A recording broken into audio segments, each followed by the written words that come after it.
I can't believe I didn't think to mention this, but even more than Hans Christian Andersen's story, Disney's Little Mermaid is based off of the Tempest, right? Ariel is named after the sea sprite foaming. It's kind of like what the Little Mermaid turns into in the Hans Christian Andersen, who is is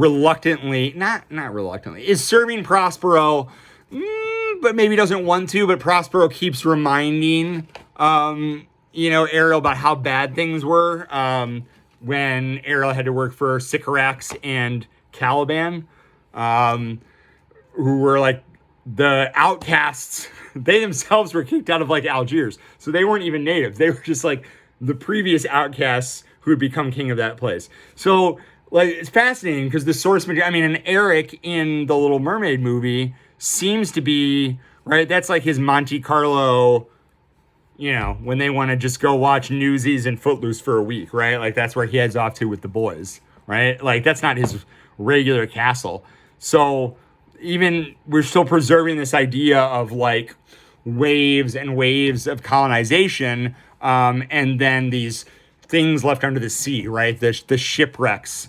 I would love to get, especially if it's Javier Bardem who'd be giving us the lines. Like we got to learn about Ariel's mother, Train's wife. Now in the Disney movie, I don't think there is one. I don't think there's a whole lot of hetero marriage going on there. They're his daughters, because nobody, better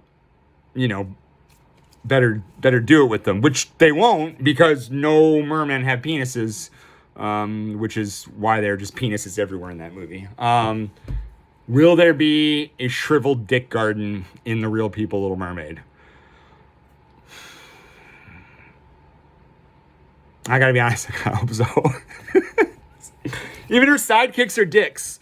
Just like big swimming, like flaccid dicks that break up what probably from the outside should look like a date rape there in the Blue Lagoon. And really, they're in the Blue Lagoon.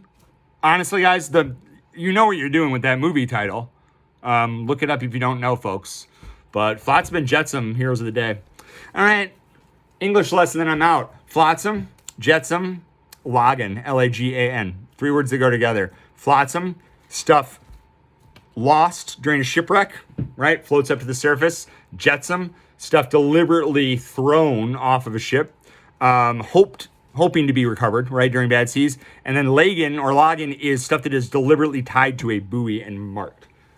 So there are different rules about who owns Flotsam, Jetsam, Lagan, depending on, the water you're in. Or it sucks when they die, though. You just get zapped by that big dick. Just dicks.